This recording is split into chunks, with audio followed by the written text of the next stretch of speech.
Our next speaker to take the stage is the CEO of an organization called We Think Code, which is a non-profit organization based in Johannesburg, South Africa. And they work with spreading or bringing education to young, talented people with a special focus on bringing it to women, to bring women into the South African tech community and to make the tech education more democratic. She's the only speaker today that has been a Beauty in Code speaker before, twice actually. So it's a great pleasure to welcome back to the Beauty in Code stage, Nyari Samushonga. Thank you. Good morning. I'm in a full-on fight with the microphone. First it's pink where I'm brown, and it's big where I have a very tiny head. So, excuse me if I keep fidgeting with it a little bit. Is everything okay up there? Okay. Switch that on. But it's great to be back. The last time I was here was literally just as COVID was hitting, and coming from here, I was supposed to have a longer trip through Europe, which I had to cut short. And so it's fitting to be able to come back as the world has opened up. And in particular, my talk almost begins at that moment when COVID takes off and the world got really crazy really quickly. This is what my calendar used to look like just before COVID. And the talk running to stand still is essentially about that moment when I went from crazy frantic, running through airports, meeting to meeting to meeting, exhausted, dizzy, and not entirely sure what I was busy with. I knew I was out of energy, but you couldn't pay me to tell you where I put it, and you couldn't pay me to tell you why I had put it there. And so then we wake up the next morning and the world looked like that. And this is a photograph of the streets of Johannesburg. And I work in the central business district. So one of the most chaotic, vibrant parts of Johannesburg is that image. And with the lockdown, kind of woke up the next day and didn't know what to do with myself.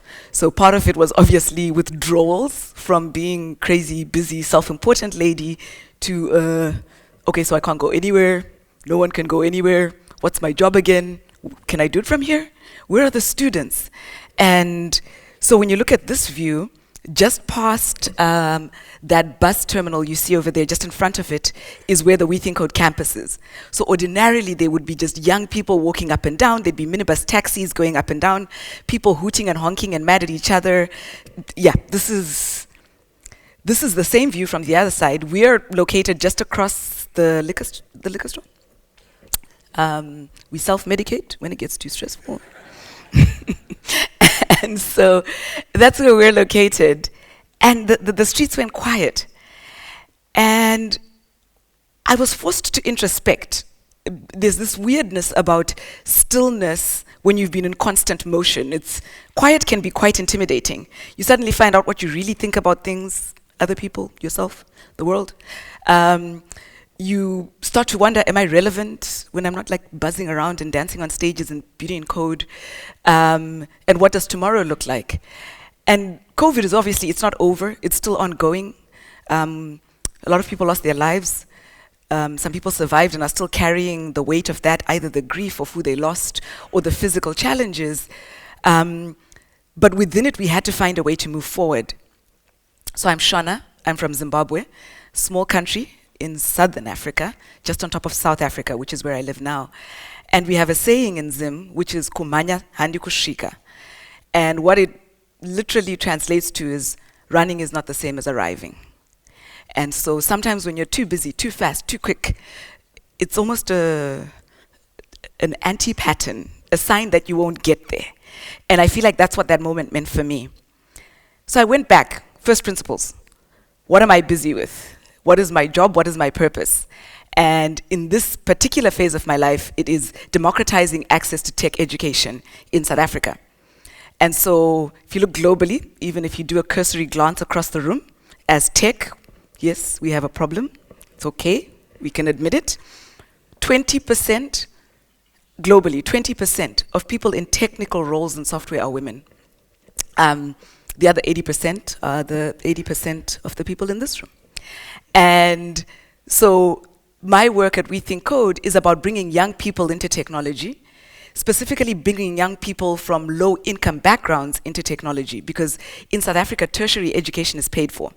And so the implication is that if you don't have a lot of money, quality tertiary education becomes inaccessible, and you find yourself caught up in a loop where no money, no good tech education, or no good education generally, and the consequences, no opportunities, and the same happens to your children. So as We Think Code, we're a non-profit software development academy that recruits young people that show an aptitude for technology and an attitude for being driven and working hard. We raise funds to pay for their tuition, so it's tuition free to the students. We train them for 16 months, and then at the end of the 16 months, we place them into permanent employment. So that's the mission. But in South Africa, there's an added layer that makes that mission a little bit more difficult. And so these are our scary academic stats. Of 100 young people that enter the South African education system, 6 will end up with a university degree.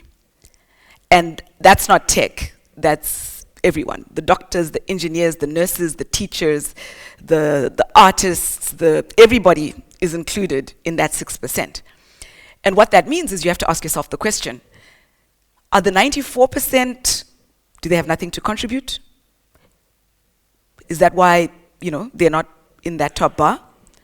You can ask yourself another question, is university the only way for people to contribute? Is it the only way for us to find talent? So we find ourselves with about 40,000 jobs in South Africa every year, entry level in software development, go unfilled because the talent is not there. That 6% is not going to fill those 40,000 jobs. We have a 60% youth unemployment, 40,000 unfilled jobs, 6% coming out the pipe, so the math, as we would say in South Africa, wasn't mathing. And our job is to find from the 94% the talent that's there, practically train them in a skill that's sought after, work with them to rebuild that self-belief, the fact that you can contribute, and then go on the other side to capitalism and convince them that people without university degrees have got something to contribute. Because those of us that spent a lot of time and a lot of money learning things in university that we don't really need can be a bit of a gatekeeper. We don't want anyone to find out that we were faffing. So we create this high wall and say, you can only come in if you're one of us, because then, no one will find out. Secret society. So we have to cross over to the other side after we've trained these young people and say, yo, hello, tell the truth about your university degree and where you actually learned what you're doing. Well, these young people have learned in a simulated work environment for almost 2 years how to do what you do, and they can add value. So this isn't the answer, if that's the challenge, quite frankly. This is a recipe for a mental health breakdown, and that will not democratize tech education. And it took COVID and the clearing of this calendar, not by my good sense, but the circumstances, for me to truly introspect on what we needed to do. The truth is that it takes time to build disruptive solutions. Creativity needs some quiet. So if it was simple to get 50% of women in technology, which, by the way, I believe we need, and you can at me afterwards and say it's about, what is it called, that big English word? Meritocracy. We can talk about meritocracy over drinks. But the reality is that technology is becoming ubiquitous. So anything you're touching in your life now has a little bit of tech in it. And if you grew up in Sweden with free education and had access to certain things, you're probably not qualified to build the technology that will solve the problem of a black woman in a village in South Africa. That's to say nothing about your intention. It's to say nothing about how good or a bad person you are. It's to say nothing about that useful university degree that we talked about earlier. We totally value that. But it's simply to say, in a world where tech is powerful, and in that same world where there are many problems, we need more people with different perspectives and different insights to sit at the table and build this tech so that it can solve for more people. I've already done the seat at the table talk. We're not going to go back in time. We're going to move forward. But essentially, this is why this work is important. But if the answer was simple, we would have done it. If it could be done in a sprint, I think we would have all sprinted to it. You know, before COVID, my half marathon time was sub 2. Since then, I don't finish half marathons. But essentially, you know, I've got some sprinting experience, some long distance endurance experience. And if that's all it took to quick get to it, I would have quick gotten to it. A lot of the people in this room would have quick gotten to it. The data tells us, that diverse teams build better solutions, they're more profitable. So we know this. So it's a moral imperative, it's a commercial imperative, we understand it, but we haven't figured it out.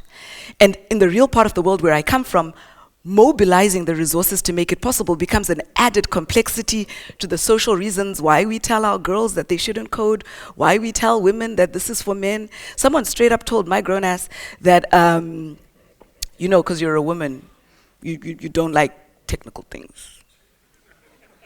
You're more interested in people, connection. I was like, yes, thank you. I connect with that feedback. And so, upon this bedrock of nonsense, we've got to actually come up with some real solutions. And like I said, the domain imposes a timeline. So yes, we want more women in technology, and we want more young people in technology, and we want more people that are coming from backgrounds that can't afford quality technology, quality education in technology. We want all of those things. But 2-week sprints, and showcases, and burn down charts, and burn up charts, and all those things we do to each other are not the cure. So I'll take you on a short journey of one of the areas that we worked on. So in 2019, we realized that we were recruiting 16% women into the academy, where our goal was 50. We realized that we were graduating 57 to 60% of people that entered the academy when our target was 75. And we realized that disproportionately women and those from low-income backgrounds were failing out of the academy, much more than essentially young white men from middle-class backgrounds. So essentially, we had built this whole thing up to make it better, and we had ended up exactly where we started. We were perpetuating the stereotype. So there were a few things that needed to change. One, our curriculum. It favored people that had coded before, of which the demographic we were targeting had not. So we had to introduce smaller steps, fundamentals in programming for 3 to 4 months, and then build it up from there to more complex project-based solutions. We had to revamp our recruiting. We were using language like, would you like to be a programmer? Coding is for women. You, join us. And women who had been told all their lives that they shouldn't code and they shouldn't program were just like, well, okay. When you say you mean her, or who do you mean? And so we were not getting the traction. So women were not applying. When they did apply, they were entering an environment where they were an acute minority, so it was a hostile environment, and they were dealing with a curriculum that assumed a certain prior knowledge base that they didn't have. So we were actually systematically, not meritocracy, systematically creating barriers to success for the young people that we were seeking to bring into this environment. And to solve that, we needed to go back, gut it, and change the parts of the airplane while it was in flight. We couldn't do it quickly, because then the airplane will crash, or we'd end up with a boat which doesn't fly. So we had to slow it down and actually understand what problem we were trying to solve, how we were going to go about solving it, and fixing it. A big part of this is when I'm able to just put it as arrows, because that's a lot of years of blood and sweat to get to where we are now. But essentially, we also had to partner with other people. Shout out to Sweden, if you've heard of system verification. They've essentially provided us our quality assurance module. So all the automation QA training that happens at We Think Code in Johannesburg, South Africa, actually comes from Sweden. If you've heard of Code Scene, all the code testing that our students learn to use to evaluate the quality of their code, especially when they start to work on teams, comes from Sweden. And we have other partners in other parts of the world that are coming and building this. And we had to coordinate with all these people to get the solution built up so that it could work. That took us maybe a good 8 months to build. And then once it's built, we had to recruit the young people. And then once they're on campus, they've got to train for 16 months. And then once they've trained for 16 months, we place them in employment. And then when they're in employment, we have to, that thing we don't do in tech,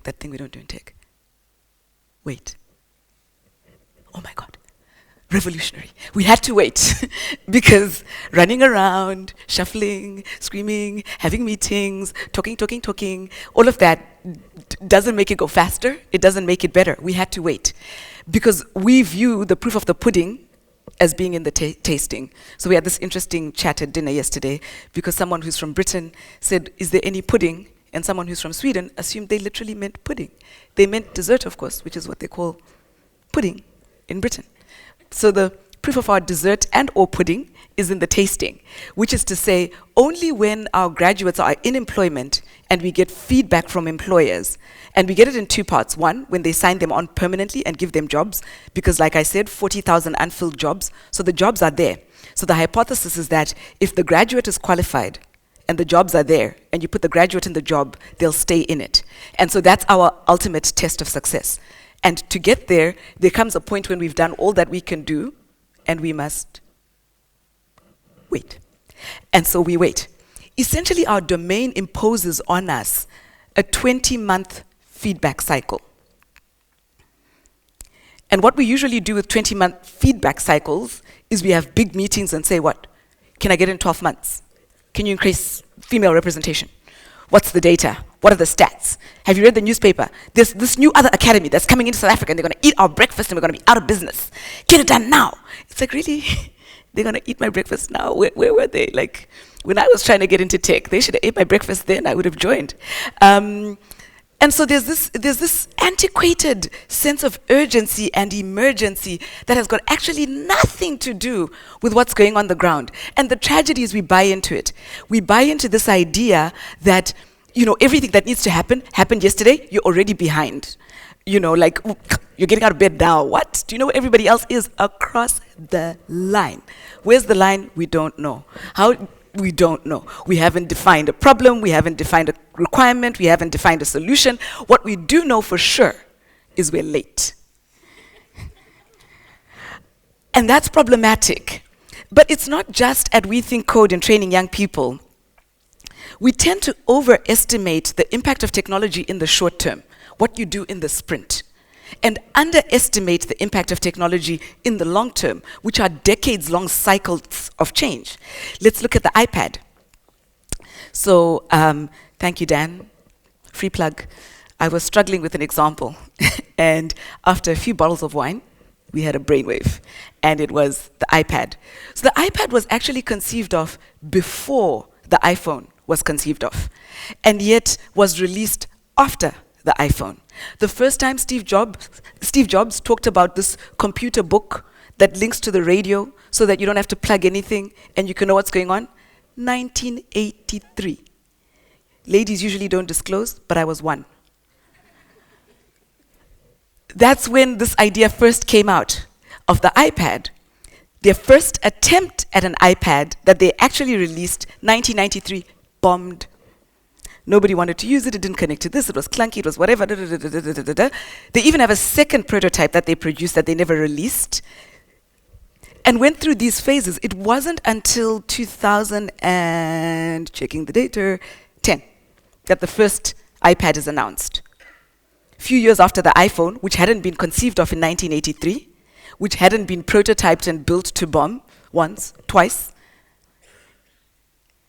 and then thereafter annual generations of it. We're in 2022, 49% of tablets used globally are iPads. So what is this thing? What is this thing where it takes you 2 years to find out that now at We Think Code, we're graduating, we're 52% women in the academy. Yay! We're graduating 80% of people that enter into the academy are leaving with the qualification that we offer. And very importantly, 92% of our graduates are entering permanent employment and staying there. And so now I've got the new favorite problem in tech. Anybody know what that one is? Scale. We don't know how big, but very big and very quickly yet to get, because that's how we do in tech. We're quick, we're fast, we're big. And so essentially, It took us 2 to 3 years to get to a point where we could transform our academy to a place that what it produces represents what we aspire to. Took Steve Jobs, I don't know, what is 1983 minus 2010? It's 12 years minus what I'm aged now, is that 20 years? To go from having an idea to actually building something that's useful. But not just useful, so precisely useful that half the people in the world that want a tablet turn to this thing. And I think this is interesting because in Agile, we assume we know. We assume we know what the problem is, and then we scurry off to build it. We literally call them sprints, people. Sprints. Does anyone watch track and field athletics? Have you seen Usain Bolt after a 100-meter dash, which he gets done in less than 10 seconds? The grown man is bent over panting. And we have decided that we literally, repeatedly will achieve success by doing that for the rest of our productive lives. Don't you think that is questionable decision making? Like, I mean, seriously. Honestly. And we'll go, I've been a consultant, we arrive and we're like, yes, we do sprints. And then we measure how fast your splits are. And it's just, come on, it's not serious. We can do better. So it optimizes for delivery in this world that assumes we know what we should be building. And then it hires overlords and gives them all sorts of fancy names. Another one, Scrum Master. Really? The Scrum Master oversees the sprint. I'll let that percolate. It's problematic. It's no wonder we're miserable and exhausted and burnt out and what. It's not that you don't really need, most of us don't need complicated, expensive psychologists that went to that famous university I was talking about earlier. We just need to look at what we're talking about. It makes no sense. So figuring out what to build takes time. Even defining problems takes time. So if I say 20% of practitioners in technology are women, I am nowhere near figuring out why that's the situation. I can tell you why it's a problem. I can tell you how I know that's true for sure. But to tell you why it persists at this point, I can speculate. And then even when I know for sure why it is, inventing an intervention, implementing it, and checking if it works is not going to happen in a sprint, in 2 shakes of a lamb's tail. We might have lamb for dinner, but we won't have the answer to women representation in technology. We won't have the answer to the absence of Africa on the data map as AI charges forward. We won't have those solutions quickly. We've got to sit still, like COVID made me do, and think deeply about the problems we're trying to solve. When we don't define value precisely, we use the next thing in tech, which is the kitchen sink approach, all of it. All the features, all the scope, yesterday, still in a sprint. And it's like, okay, I was exhausted when it was a sprint with no backpack. Now I must take this load of all the features. Yesterday, half the team size, because we're restructuring and saving money, I don't know what we're doing. And quick. You know, and it goes back to, but we don't know for sure. We don't know for sure what we're building. And so how we soothe ourselves is we put in a lot of scope because we kind of hope and pray that one of the things that's in there, you find the answer, customer, click all the buttons that I put on that page. One of those buttons is the answer. And it's because we don't precisely know what our problem is, and we don't precisely know what solution we want to go with, so we can't back ourselves to get it done. So we just like, anxiety for breakfast, lunch, dinner. When we don't have a competitive advantage, we're frantic. We're constantly looking over to the other side. And I'll use another athletic reference, but if you watch sprinters go, because we like to sprint, or swimmers go, one thing they don't do is spend the first half of the 10 seconds checking if anyone is catching them. Complete opposite of how you go quickly. How you go quickly is you find out where your lane is, you remember your game plan, and you run. One day when we have time, I'll show you a video of Wade, who's a South African 400-meter runner, who's the current world record holder. And he was running on the blind side, which is the outer lane, which means he starts that 400-meter run in front of all the other runners. and he can't see where they are. Because at least if you're running in an inner lane, even if you don't turn your head, you kind of, peripheral vision will show you where the others are. And so when they were talking about how did he get that world record time while running blind, he couldn't see where anyone else was. No one else's speed or state could influence his decision making or somehow emotionally compel him to summon superhuman strength and go faster. Do you know how he did it? He had a plan. And he stuck to the plan. And he won the race. Who would have thought the way to go faster is to be precise? Right? It's not a kitchen sink approach. It's not scrum masters overseeing sprints. It's actually precisely understanding what you're going to do, down to the length of your stride, the number of strides around 400 meters, and where to surge, where to run at 3/4 of your pace, and where to go flat out. That's how you win a world record race at the Olympics. It's not through panic. When we don't honor constraints, reality will eat our dreams for breakfast. It literally will. Because what happens is, you wake up and you want to claim realities that are not real. You want to use tech you don't understand. You sat in the session today and you suddenly found out about the blockchain, and tomorrow it's the answer to the universe, and you don't know what you're doing, but you're going to do it quickly. You're going to solve everything, and it doesn't work out. You're trying to recruit more young people into a tech academy and make sure they're learning the right things, and you're trying to stick together solutions very quickly that you don't understand if they work. It takes time to find a partner who's built a solution that works. It takes time to look at that solution and evaluate how to make it fit in your environment. It takes time to test, and here I'm just talking about the actual content and the pedagogy. I haven't begun to talk about the learning management system, which is the platform on which that curriculum will sit. It takes time. It takes time. It takes time. And shortcuts don't make you faster, which is why the Shona people will tell you running and arriving are not the same thing.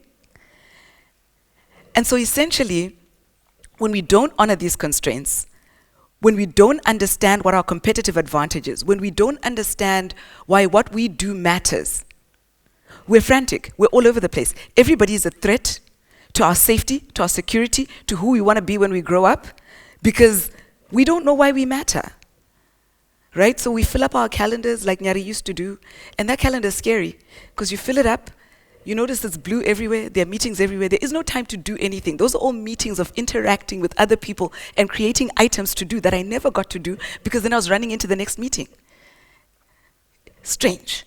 End of the day, exhausted, nothing got done, none the wiser, and as I got more exhausted, I got less intelligent, more mistakes, and I think I was probably a danger to society. I don't know why those who love me didn't sit me down. But essentially, it was that failure to understand what is the competitive advantage. Why is this unique and specific thing that we have chosen to build the right thing to build right now? And then, if you look at it in our context, with 94% of people not going to university and 60% of people unemployed, oh by God, we are not even near competing yet. Competition begins at saturation. There are so many young people that need opportunity, and so few people providing it, that before anyone is threatening anything in my turf, a lot of success is actually needed in the environment. And I think that tends to be true in tech as well, that we are chasing this mysterious single spot on the top of the podium in a world of billions of people that need tons of different solutions. And maybe if our teams were more diverse, we would understand the precise ways in which we can help all these different people. But essentially, we run because we don't understand why what we do matters. And we don't understand why what we do matters because we didn't take the time to understand the problem. And we didn't take the time to understand the problem, which resulted in us not understanding the solution. But God forbid that we don't feel useful. God forbid that we don't feel relevant. God forbid that we don't feel busy. And this is the tragedy with busyness, because busyness, the opportunity cost of being busy, is actually your vision. While you're running around being frantic, exhausting yourself in sprints and answering to the Scrum Master, what you're not doing is sharpening your vision, building a lasting solution, and making an impact. So we've got to go back to first principles. And for me, that photo with those young women, 2 of them actually work for We Think Code now, Before they joined our academy, all of them were unemployed. Most of them had never coded before. And now, all of them have graduated out of the academy.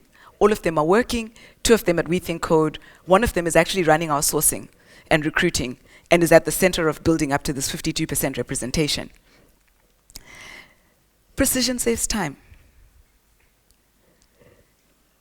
If you wake up in the morning and you have one job, like I did today, shower, wear that bright and colorful skirt, get on the stage and deliver a talk.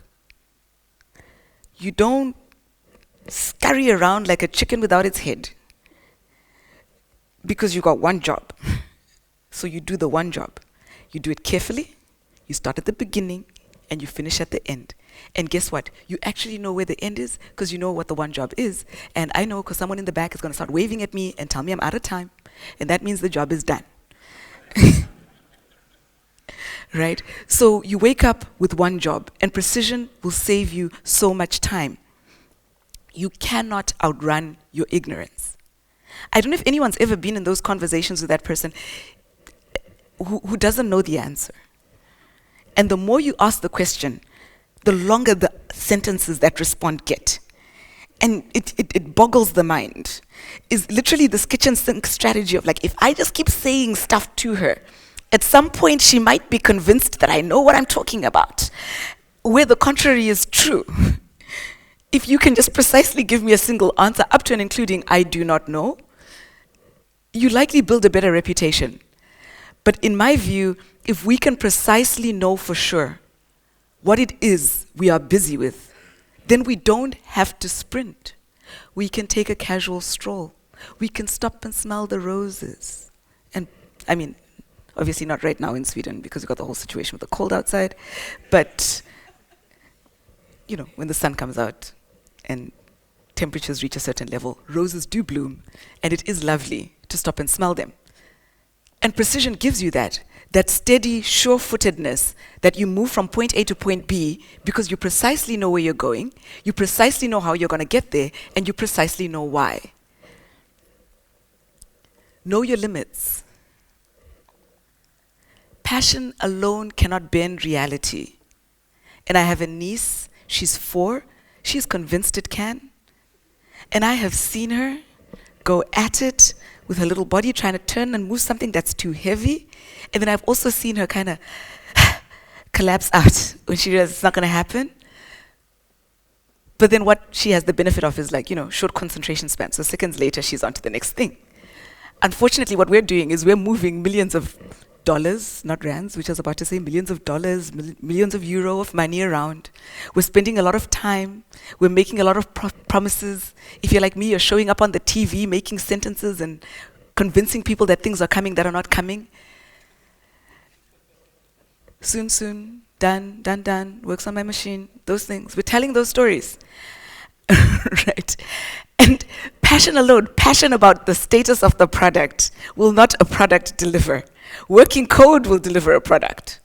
And working code comes from knowing the requirement. And knowing the requirement comes from defining the problem. And defining the problem comes from taking the time to understand what it is you are busy with so that when you wake up, one job, put on the pretty skirt, microphone on, step on the stage, deliver the talk, finish before someone starts waving wildly from the back of the room. It's not complicated. And finally, sustainability. We talk about this in the context of climate a lot, and I think over time it feels like there are less deniers of what is obvious. But sustainability is an important theme across all areas. Sustainability of your energy. Sustainability of your project can only have so many failures before it's completely shut down. You can only have so many pointless sprints before someone just kicks you all out the building.